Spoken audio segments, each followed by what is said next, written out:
Bismillahir Rahmanir Rahim. Alhamdulillahi Rabbil Alameen. Salatu wa salam ala Sayyidina Muhammad sallallahu alayhi wa sallam. Do you believe God exists? Have you seen God? Do you believe God exists because someone told you God exists? Or do you believe God exists because you've experienced God in your life?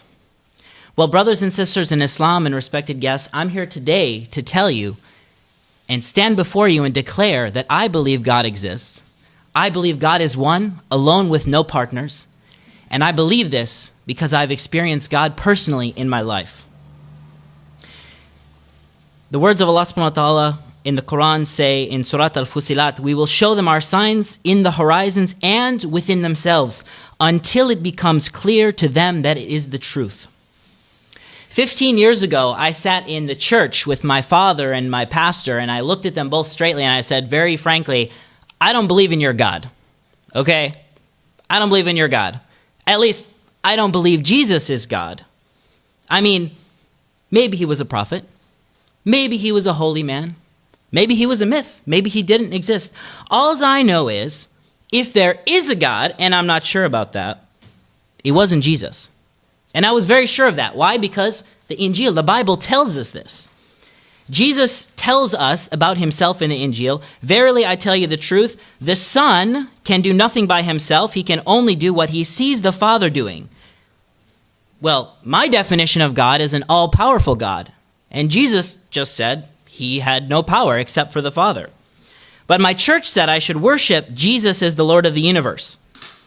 But the Bible tells us, when Jesus was asked, what is the most important commandment? They came to him, some scholars. He said, what's the most important commandment of all the commandments?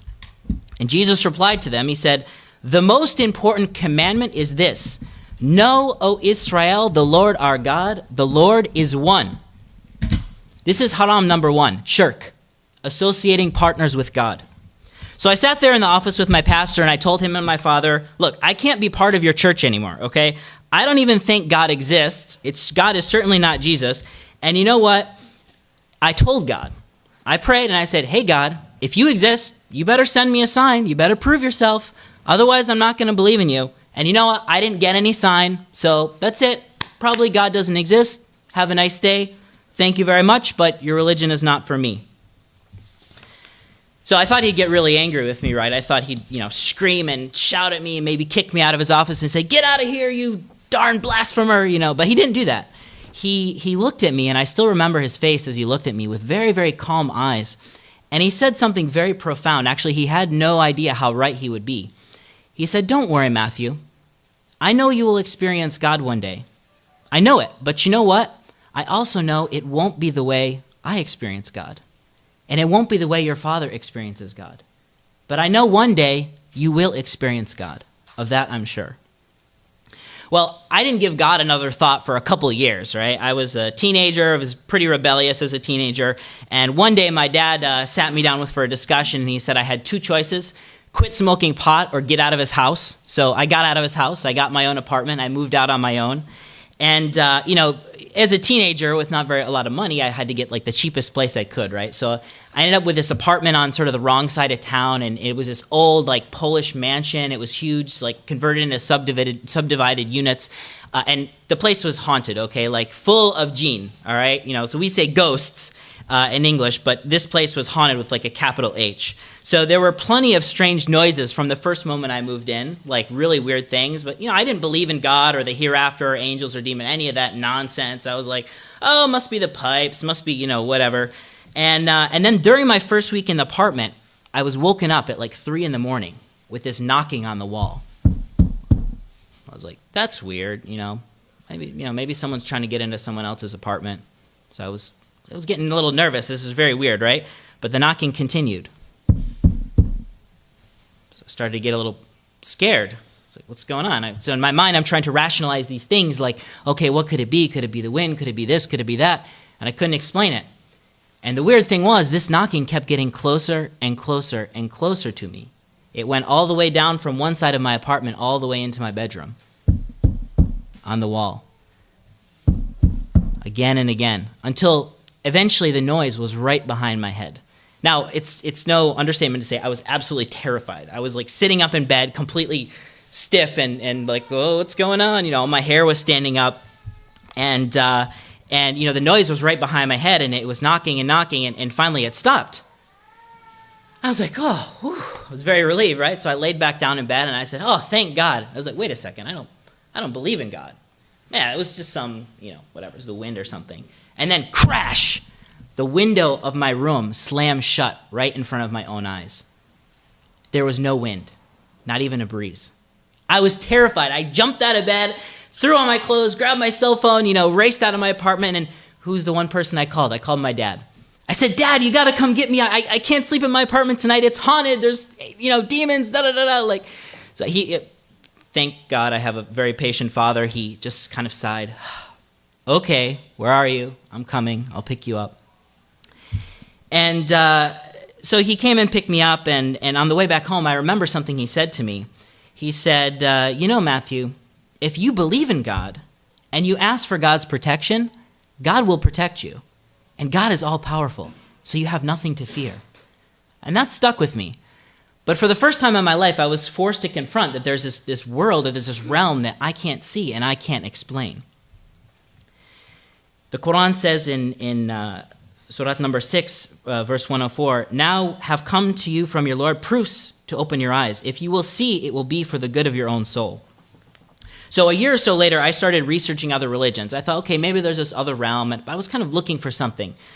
And so I studied Buddhism, I studied Hinduism, I read the Bhagavad Gita, I even tried yoga, I practiced yoga for a while. But for some reason, I was drawn back to the Bible, maybe because it was familiar. So I gave God my same arrogant challenges when I was a younger teenager, right? I said, okay, God, send me a sign. If you send me a sign, I promise to believe in you and to worship you. So I was reading the Bible, and also I was very broke, still no college education. I was studying at a technical school, but I really had no work experience. I worked in fast food, that was about it. And I really needed money, right? And so Home Depot was hiring, and they paid double the minimum wage, which I thought was awesome, right? So I applied, the interview went really well, and they hired me. But there was one final thing. I needed to pass a drug test. Big problem, okay? So this is haram number 3, intoxication. So it was not possible for me to pass a drug test, all right? Not with the amount of pot I was smoking in those days. So I needed this job really bad, so I was like, well, what else can I do? So I prayed. I was like, dear God, if you exist, really would like this job, so please help me, and P.S., that would be a great sign to prove you exist. Thank you very much. Love, Matthew, right? And so the test was the very next day after my interview, and the hiring manager specifically told me, we'll call you 24 hours after the test to tell you the results. So I waited, and 24 hours went by, and I got no call. And 48 hours went by, still no call. Finally, a whole week went by, no call. So I said, okay, God, I get it. I was so arrogant. I was stupid. I get it. I shouldn't be smoking pot. And I missed out on this great job because of that. Please forgive me. Please forgive me. I'm so sorry, God. The next day, the phone rang. Hi, this is Jen from Home Depot. When can you start? I was shocked. God had answered my prayer. And I got the job. But more importantly, I got a very important sign. I said, okay, God, I get it. You're there. I believe in you. And turn to Allah in repentance, all of you, O believers, that you might succeed. Surah An-Nur. So only after I repented, earnestly and sincerely repented to Allah subhanahu wa ta'ala, did I find success. So I started this job at Home Depot, right? And it was my dream job, but the dream didn't last for long. If any of you have ever worked at a place like Home Depot, it's very difficult work. It's not easy. And there's a reason why they were paying double the minimum wage. So I worked in lumber and building materials. So I spent all my day, driving around forklifts and like schlepping bags of concrete and moving around lumber and loading up trucks. And, this honestly was not the high-tech software job that I had in mind. So I started to get a little depressed about this. I started to think about quitting my job. Now, by this time, I had started reading the Bible pretty regularly. So one day when I was really down, I was thinking, you know what, I'm just going to quit this job. Forget about it. I'll find something else. I won't even call him. I'll just never come back, right? That's it. But I was like, okay, God, give me some guidance, right? So this is haram, don't do this. But I took the Bible and I said, okay, God, give me guidance. And I opened it up, and it's like randomly to the first page and read what's on the first page, the first thing I see. And this is what I read from Ecclesiastes chapter 9, verse 10. Whatever your hand finds to do, do it with all your might and strength. SubhanAllah. And Allah subhanahu wa ta'ala tells us in verse 83 of Surat al-Isra, when we bestow favors upon mankind, he turns his back and withdraws to one side. But when evil befalls him, he despairs. How true is that? This is haram number 4, ungratefulness. So I felt ashamed. I had prayed for this job, and I had this amazing intervention in my life, and I'd got this great job that I prayed for, and I was willing to just throw it in the trash. So I didn't quit my job. I went to work that day, and I decided that day I would try to be the best possible Home Depot employee they'd ever seen, right? With a smile on my face, super duper helpful. The more annoying the customers were, the more I just smiled and helped them out, right? And after all, God had helped me to get the job. The least I could do is be helpful to the customers. So towards the end of the day, there was a particularly, how should we say, challenging customer. Okay, this guy had me going all over the store. He really didn't know what he wanted. I was pulling stuff from high and low all over the store. But I just smiled and I tried my best to be helpful and friendly. And after I concluded the sale and we loaded up his truck with all materials, he shook my hand and he looked me in the eyes and he smiled. And he said, I really like your attitude. I could really use someone like you at my company. I own a small electronics company, and I'd like you to come in and work for me. SubhanAllah, my face just lit up like a light bulb. That's what he told me later. He said, your face lit up like a light bulb when I told you that. I was so excited. So he ended up hiring, and you know what he said to me? He said he was a Christian man. You know what he said to me after he hired me? He told me, these are his exact words, God put it in my heart to hire you. SubhanAllah. So I started in this company in the lowest paid position. I was, instead of assembling electronics, they had me start out assembling cardboard boxes. It wasn't very glamorous work, but it was a start. It was a foot in the door, as we say.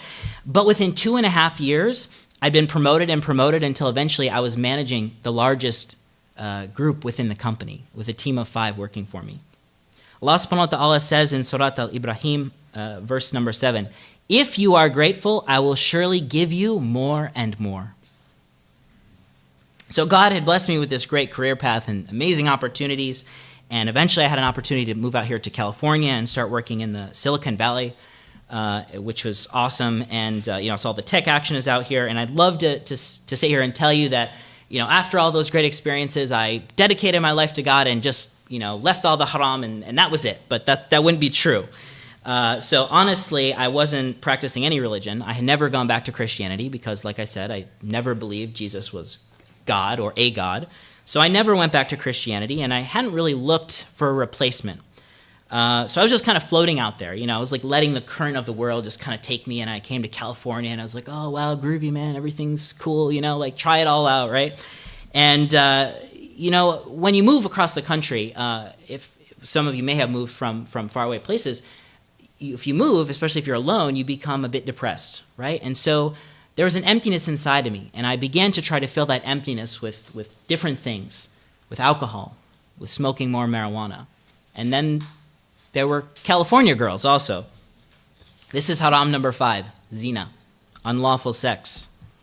So the first serious relationship I had in my life was with an Iranian girl. She was literally fresh off the airplane, not fresh off the boat because we don't take boats anymore. But she'd been in the country a week when we went on our first date. And so to her, I was probably this like bad pot smoking, drinking, motorcycle riding, guy. But to me, she was this beautiful, exotic, otherworldly type of person. And in fact, on our second date, I still remember she was telling me a little bit about her religion, and she's like, oh yeah, in my religion, a man can have 4 wives. And I laughed. I thought she was joking. I laughed in her face, and I feel bad now because I insulted her, actually. But, we grew closer and closer in our fondness for one another, but it was a forbidden relationship. It was a haram relationship. And she hid me from her family for many months. But as things got more and more serious, we started to consider a future together. So eventually she introduced me to her family, and they actually really liked me, and believe it or not, they accepted me. But there was just one thing. She said, well, if we're going to have a future together, if you want to marry me, you have to become Muslim.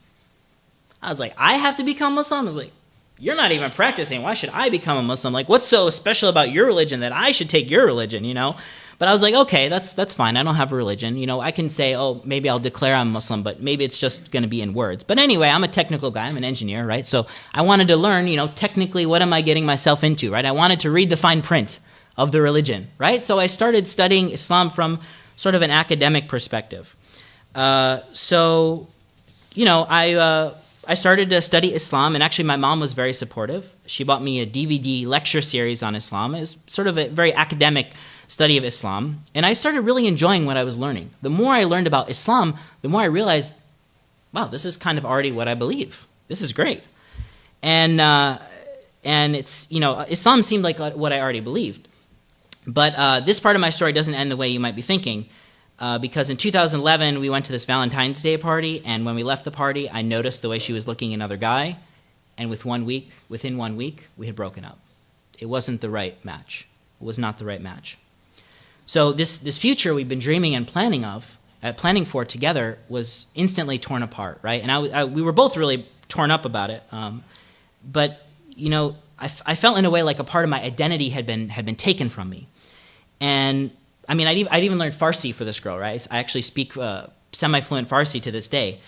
And, you know, all that was sort of taken from me. And I was still reading Quran and learning about Islam. And I thought, you know what, I'm just going to continue doing this. You know, I'm interested in this. I'll just continue learning.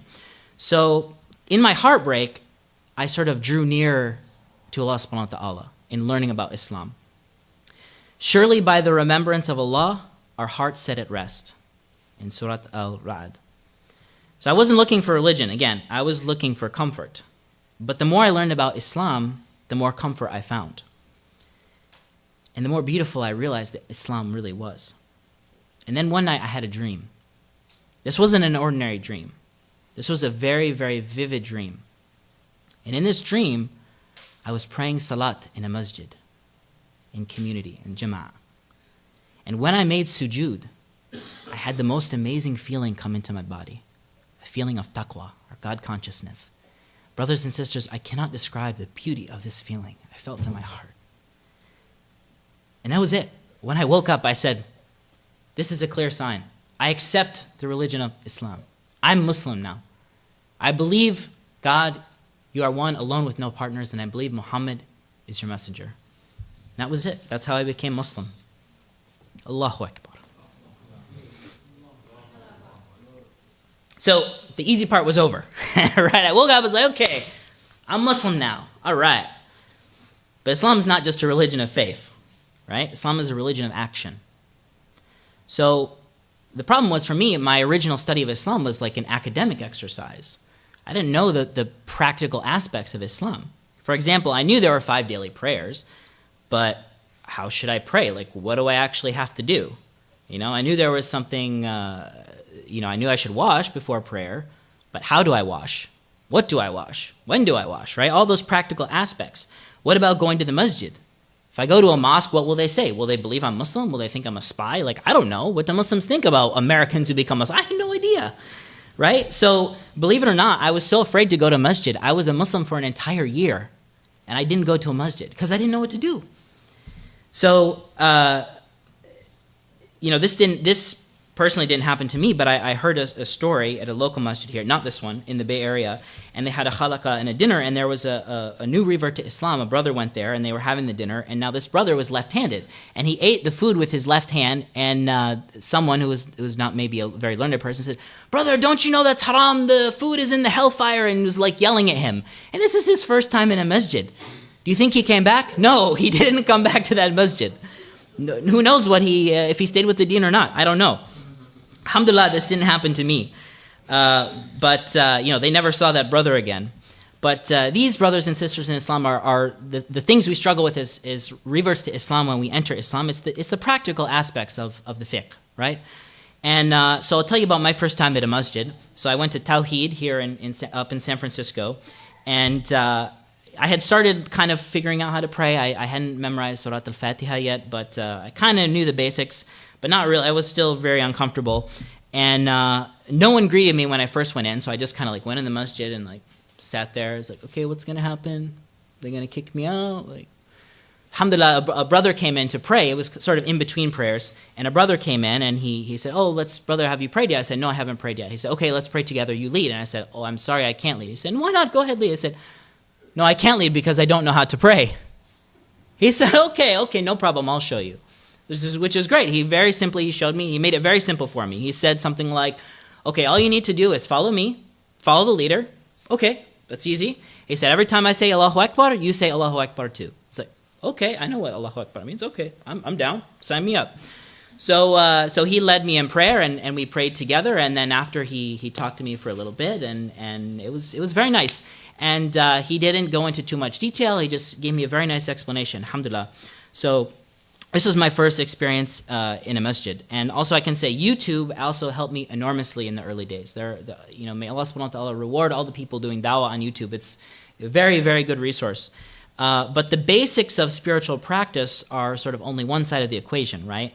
In order to really practice Islam and follow the deen of Allah subhanahu wa ta'ala, I needed to change my lifestyle, right?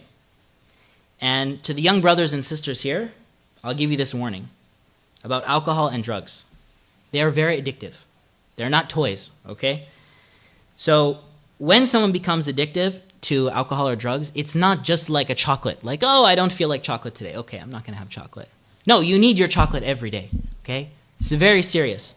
So it's very hard to leave those things. And the other thing about drugs and alcohol is you don't realize it, but when you're someone who's a pot smoker or a drinker, you start to surround your community, becomes all your friends and all the people who you hang out with are only people who use those substances, right?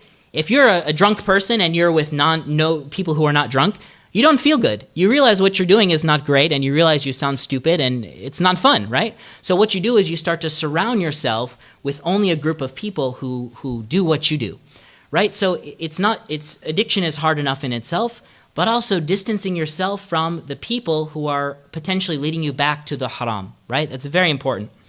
So I'm sure most of you are familiar with a story that's recorded by Imam Bukhari in his book of Sahih Hadith. So there was a man who he'd murdered 99 people. Nodding your heads if you've heard this hadith. So the man had murdered 99 people. He went to the masjid. He talked to a man of knowledge, and the first person he talked to really didn't grasp what he was saying, and he said, "You murdered 99 people? No way. You can't be forgiven." And so he said, "Okay, I'll just make you the 100th person then," and he kills the guy, right?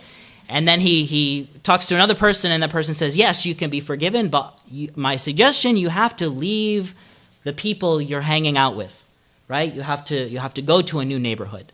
And there's different narrations of how the story ends, but he dies halfway to making his journey to his new home, and Allah subhanahu wa ta'ala grants him Jannah because he made the niyyah, he made the intention, and he started on his journey to leave these friends that were bringing him back to the haram. So this is very important, and it's not easy.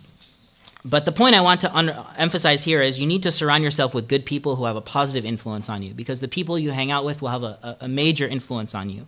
And so a year after embracing Islam, I was still struggling with intoxicants until one day when I was praying salat and I made sujood, Allah subhanahu wa ta'ala showed me the shame of all the money I had wasted and all the time I had wasted and all the intellect that I had squandered on being intoxicated for so much of my life. And I was so ashamed. I was so ashamed. While I was still in sujood, I cried and cried and I said, I'm so sorry. I said, never again, I swore, never again will I touch intoxicants. And alhamdulillah, brothers and sisters in Islam, I can say to you today, since that time I have never gone even near to intoxicants. Allahu Akbar.